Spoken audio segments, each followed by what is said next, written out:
What is going on, team? Welcome to the N1 Fitness Podcast. I'm your host, Marcus Sadu, and today we've got part 2 of the Q&A chat from last week. So we're going to be digging into something a little different. So the last episode was more so fitness related, nutrition related, sleep, stress management, all that good stuff. This one is going to be geared more towards business. So business mistakes that I've made, how my approach has changed, advice for starting, what it was like coaching my first few clients, stuff like that. So Karmen is still on for this episode. If you haven't listened to the first episode, I'd recommend that you go back and do that. If you're interested in the fitness portion of things, which I'm sure you are because you're listening to this podcast, but this one is a little bit different and it's geared more so towards business. I hope you enjoy it. Okay, so now we're getting into sort of your business stuff, which is exciting, okay. Selfishly for me. No, this is great. I'm excited. Yeah. Okay, so once you were finished with your schooling and your program, how did you know that coaching nutrition was something you wanted to make a career out of? Did you even know that that's what you wanted to do while you were going through the schooling process? I did. Yeah. So I applied for my human kinetics program at university, got denied, and then, got denied.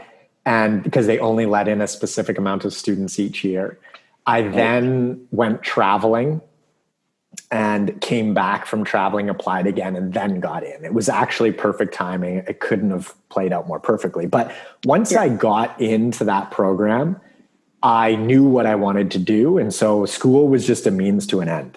And I started a website while I was going to school, and I started helping people for free with their nutrition so I could use their before and after shots to, create some social proof. And so I knew exactly what I wanted to do. And that's why I chose to end my school where I did, because I was already qualified to do what I wanted to do via nutritional coaching and helping people that I didn't see going to another, 2 to 4 years of school or something.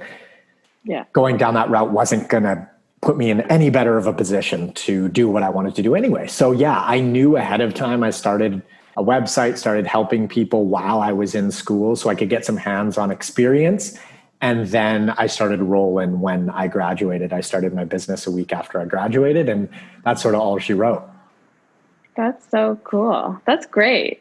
And I think I believe that everything, like timing is everything, right? And so you didn't get in first, went traveling, came back, and then it all just kind of played out as it should have.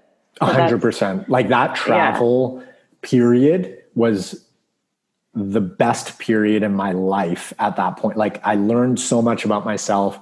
I ended up traveling alone for the vast majority of that. And it really helped me as far as like a personal growth setup, and then positioned me to be in a much better situation when I went into that program.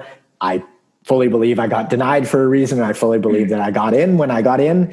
It worked out perfectly. That's awesome. That's so great. So when you first sort of started putting your business plan together and all of that, I'm sure I know the answer to this, but did you get everything like bang on sort of right out of the gate, or was there a lot of trial and error?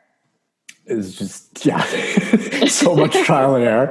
I remember I pulled such a rookie move. I started a Facebook event to get people to be like, I was like, hey, I'm putting together nutrition information. I'm starting this business. I'm going to be putting out free info, like join this group, what I thought was a group.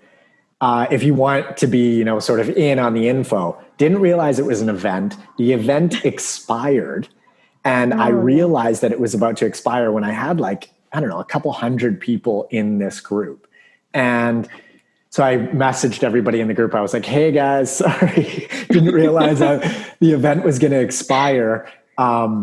If you want to be a part of my email list, I'm going to start sending out emails, monthly emails or whatever. If you want to be a part of that, give me your email in the group and I'll add you to the list. Now, looking back, I'm so happy that happened, because what I should have done is just started an email list from the get-go.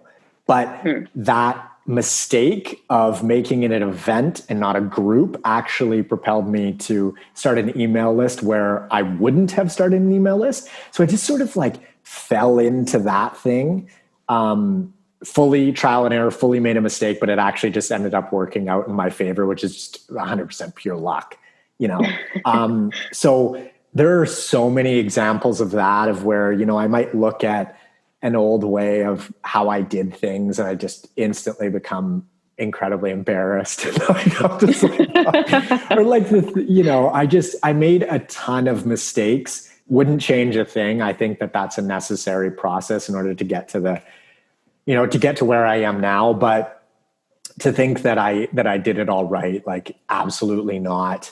I think that a lot of things worked out in my favor, made a lot of mistakes, but, you know, now I'm happy with where I'm at, but I'll probably 5 years from now look back at the way that I'm doing things now and be like, oh my God, how did you not see that this was the better way to do it? Or this was far more efficient. So it's interesting. I have those moments, like, you know, on a monthly basis, probably, where I'm just like, wow, that could have been done a lot better. Yeah. That's how you learn and grow. So it's sort of the best of both worlds. 100%. Okay. So how is it coaching, say, your very first couple of clients? Like, I know you said it was students within the program that you asked to sort of get the before and after pictures. Oh, it was just friends. Yeah, it was friends. Oh, friends. Okay. Yeah. So, but coaching my first couple of clients, I was really nervous. Like, I had to just sort of put something together based on my knowledge at the time. And like I just said, if I was to look at one of those programs, I would probably cringe right now. But that was, you know, 10 years ago. And it's just a part of the process and the evolution of things. But I was really nervous because I really didn't know what I was doing. And I am so happy that I helped people for free, because that took some of the pressure off. And if I was I just didn't feel comfortable charging, because A, I knew I didn't know what I was doing. And B, I just didn't feel comfortable at that point, based on my experience, which was zero, charging somebody for my service. So I was super nervous, but at the same time, I took the pressure off by not having some sort of monetary exchange, and instead using the person's before and after photos instead. So that took the pressure off. But like, fake it till you make it. Like, I didn't know what I was doing. And I implemented things in the best way that I knew how at that point. But again, like, if I looked at a program, I would, or like if I somehow was able to look at the email exchange between the person and me, I'd probably be like, oh my God. I had a very matter-of-fact approach that I don't think was nearly as effective as my coaching approach now, where it's just a little bit more empathetic and compassionate for where somebody is at, versus before it was just very like matter-of-fact and rigid, I would say. It's a lot more flexible now. Yeah. And so with those first sort of people that you didn't charge, did you just sort of give them a plan, like, just here's a plan, or did you kind of do the questionnaire, get some information, and go through kind of that process first? I think, if I remember correctly, I've always done photos. But the questions were far more minimal. And I've added to the questions now because, like, for example, there was a point when I started, I wasn't tracking steps. I didn't actually realize how important that was. And a lot of the, you know, research on things like NEAT and, you know, cardio versus just hitting a step count every day, that stuff wasn't out. Like, we just didn't know. And so the step count thing has become far more popular as of late. And therefore, you know, I've tracked it for years. But at that point, 10 years ago, I didn't track it. I don't even think I was looking at, you know, some sleep stuff enough. I wasn't looking at, you know, things like stress levels in somebody's life, like what they had going on. So it's just far more detailed now. Whereas before it was very minimal. I would look at photos, which was like fine, but I needed more detailed questions looking back in hindsight in order to get a better picture of how someone's week went as a whole and what was actually going on. Like, just looking at somebody's pictures, I mean, it's useful information, but at the same time, it's extremely limited. Yeah. Yeah. Okay. So this might tie in sort of to the next question, which, when you're looking back now, when you started up, what would you have done sort of differently, from the beginning, or would you have done anything differently? Because it sounds like even with some of the little mistakes, you've actually benefited from those. So is there anything that you would have changed or done differently?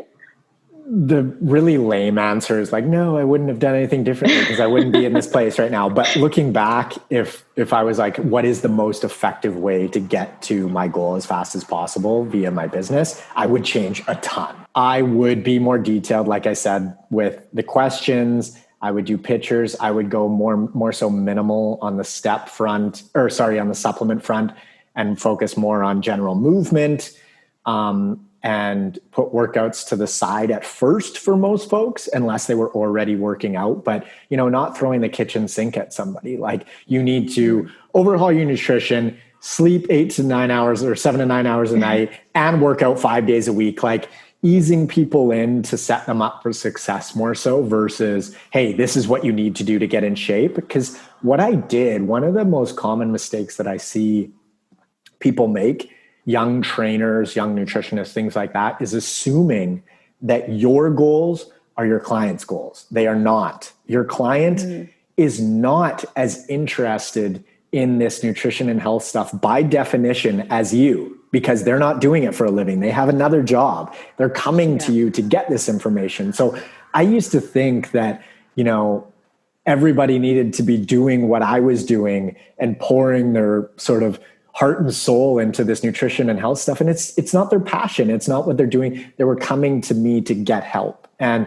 therefore I would have met my clients where they were at more effectively versus being like, this is what you need to do. I touched on this before, but just having a more flexible approach. Like, if somebody doesn't want to work out, great. Like, that's fine. If somebody wants to have 6-10 drinks a week, that's totally fine. We can work with that. The results are going to be impaired, but that's just a trade-off. And maybe they're not willing to make that trade-off based on the results. And that's totally cool. Everybody's at a different spot. So I would just meet my clients where they were at more so, if I was starting over. And then as far as on the business front, I mean, 1,000,001 things, like the email list and, how I structure check-ins and things like that. But that's sort of like a learning process based on how my lifestyle has changed too. So, and my needs have changed, and that's nothing that you can really necessarily plan for. So as far as what I would change, it would more so be on the coaching front and just being a better coach. Well, I think you're a great coach. I have to say. You. Thank you. You worked with me further along in the process than when I first started 10 years ago. So that's true.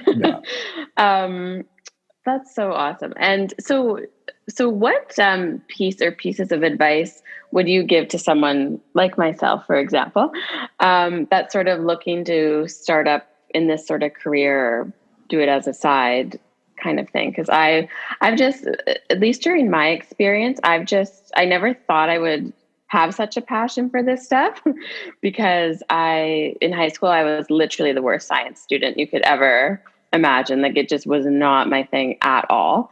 But I think because I'm so interested in nutrition, like, I'm like more willing to kind of learn about it. I'm still like nervous, but it's really cool to like find that out about myself at this age, I guess. Not that I'm old, but just that I've had, sort of a switch, and I've become passionate about something I never thought I would. So, and now I'm doing the course and all of that. So just if other people are in sort of that same boat, or sort of a career switch or that sort of thing, what would you sort of say or offer as advice? The number one thing is to monitor everything about yourself first and foremost. So basically use yourself as a science experiment, because it will give you so much more insight into other people and how to coach them more effectively, and essentially pattern recognition. So all of us are more similar than we are different, right?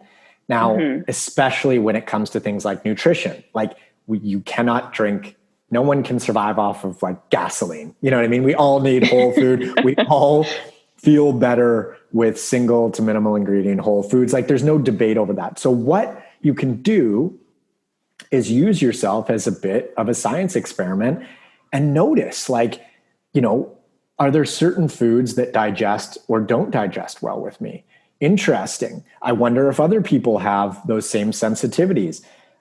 I'm looking at, you know, things like sleep. Like I notice now that even one drink will impair my sleep. You know, oh, interesting. Does alcohol impair sleep quality? I'm going to look into that. I'm going to find out if I don't know. What are the mechanisms at play? So, you know, things like the deload and watching your body and watching how maybe your sleep is interrupted and your grip strength. Like a lot of these things are not in the research necessarily. And a lot of the things that I've learned about coaching and pattern recognizing, which I've talked about on the podcast a lot, has made me a better coach, but I've noticed them first in myself. So the digestion piece was a huge thing for me. Fortunately, I figured that out, but it's, you know, a constant tweaking process. Sometimes I can tolerate more and less coffee. I'm watching that. You know, some people can't tolerate any coffee, you know, so using yourself as like sort of the N of one experiment, really watching, you know, what works, what doesn't, and then looking at other people and seeing if they have similar issues. And you can learn the most about other people, in my opinion, by just examining yourself super, super closely with all of this stuff. Like, oh, I noticed that when I hit 10,000 steps per day, I'm leaner and I feel better. My sense of well-being is better. Well, I can implement that with my clients. And it turns out that they do too. They feel better when they're less stressed, you know, when they're hitting 10,000 steps per day. They're sleeping better, things like that. So my number one advice would be to just really examine yourself, watch, constantly watch, pattern recognize. If you need to, you know, use a journal to do it or whatever, maybe you're just more intuitively self-aware, you can really pay attention to that stuff. If you have a partner, you can even practice with them. Like they might say, oh man, my stomach hurts, you know, after some sort of meal. And you're like, oh, I wonder if it was the cheese in the meal that we just had, kind of thing. Like you can sort of pattern recognize in different situations like that and start to identify trends. And again, we're more similar than we are different. So you can use this stuff and test it across clients and ask them, you know, like, do you experience X? If you look at a food diary and I've done this, you know, with you, I've done this with plenty of clients. I examine the food diary. You might tell me that your digestion was off on Thursday at dinner time. I look at dinner on Thursday or the whole day and we examine, you know, what might have thrown something off. We say, okay, maybe the common culprits are A, B, and C. Let's test that for the next 7 days. We identify the food intolerance. Now, you know, we can move forward with better digestion. Like it's really examining all of that stuff. And again, I've said pattern recognition like 50 times already, but that is so important with coaching. So using yourself as a little experiment, because you're going to learn a ton. And then don't be afraid to help people for free. I would say that, like, if somebody is willing to trust you and work with you, hop on it. Like hop on it. Okay. Chances are, know that those clients are not going to be as dedicated as a paying client because they don't have any skin in the game, right? They, you know, they're like, yeah, sure, help me. Like, they're probably not going to be the most dedicated client, but, you know, you're not an experienced coach. So hop on that, use them to gain experience, and look at it like you're going to be a better coach in the future by helping people out for free. And you can use their before and after photos as sort of like a little bit of a trade. I think that's super fair. Yeah. What else comes to mind as far as like what you're curious about starting? Like what do you mention that you're sort of nervous? Like, what are you nervous about? Well, I think, so I'm doing, as you know, the precision nutrition program. So I'm in the, like, diving into the nutrition of science chapters. And they're really great actually with how they lay it all out. Like, front page of that unit, it's like, if you're not a science person, don't worry. Like, they kind of like already know that because they get people from all over and who have tons of experience, no experience. So I think for me, it's just being able to understand the concepts in a way that I can explain them in sort of how you explain things, like using analogies and stuff that makes sense to just like everyday people. So just, I guess being able to learn the material, understand it, and then be able to teach it. Mm-hmm. Yeah, that totally makes sense. And I get that the analogies is something that you get better at as you sort of just examine life and gain more experience. And a lot of the times in nutrition, one of the simplest analogies to use is just referencing the body like a car. It's a very close reference, but there are tons of things that you can just get better at as far as coaching and using analogies and using language and communication to get a point across, because you might think that you're making a lot of sense to somebody and they're like, I don't get it. And so you have to find another way to explain it. But the analogies are a really effective way to go about illustrating points, and same with stories, just because humans love stories. And so that's a really effective way too, but it just takes practice. And again, the more that you examine yourself, and, for example, if you think about yourself like a car and you're like, I'm not feeling great right now. What has fallen off? Like, do I have my tires on my car? Or am I focusing on the speaker, or like the minute detail of the interior? Like the tires would be nutrition, movement, sleep, and stress management. If I don't have those 4 buttoned up, I'm not going anywhere. It doesn't matter how sick my car sound system is. You can't go anywhere. So buttoning up those things are first and foremost. And then, you've got your tires in check, they're aligned, they're on the car, and you can sort of move forward. So I would look at, the interior and the sound system like supplements and minor, pre and post workout nutrition, things like that. So practicing using analogies and just concepts and how to illustrate points, half of it is just learning on the fly as you explain it. So let's say hypothetically you're checking in with a client, your emails are going to take far longer as you develop these analogies. But once you develop an analogy or a way to communicate something that makes sense to everybody, you can just use that one over and over and people are going to get it. So it's sort of like setting up a business, like setting up the foundations, getting the systems in place, and all of that sort of stuff takes time. But once they're in place, you can focus on the work, and it's going to be much faster and more efficient. Yeah. And that's actually, I really like the first tip, is just using myself as the experiment, because I can implement what I would do to clients on myself and just sort of adjust from there. And I've also been in the client shoe. So it's sort of kind of the best of both worlds, I would like to think. 100%. Yeah. And if you're trying to explain to somebody how to do a squat and you've never squatted before, good luck, right? Like you need to have squatted. And if you are paying attention to your squat and you know what it's supposed to feel like, and you know how to cue people, how to open up their hips and, keep their feet firmly planted on the ground and keep their chest up and things like that, you can cue far more effectively. So you're light years ahead by just having gone through this process. And also you have the passion piece in play, which means it's just a matter of time until you get to where you want to go, because you're passionate. It's like an unlimited energy resource. It's not like you're forcing yourself to do this stuff. You're passionate about it and you want to do it. You're pulled to do it. You'd rather do that than do other things. So it's just a matter of time. Yeah. Yeah. No, that's really, really awesome pieces of advice. That's a wrap on this week's episode, guys. Something a little different for you this time around. I hope you enjoyed that. Now, if you're interested in personalized one-on-one nutritional coaching and or workout design with me, you can head on over to n1fitness.com/coaching, or simply just click the link in the description below. Be sure to follow me up on Instagram at N1Fitness and friend me on Facebook at Marcus Sadu. Also, lastly, be sure to subscribe on whatever platform you're listening on. Thanks so much for listening, and I will catch you on the next episode. See ya.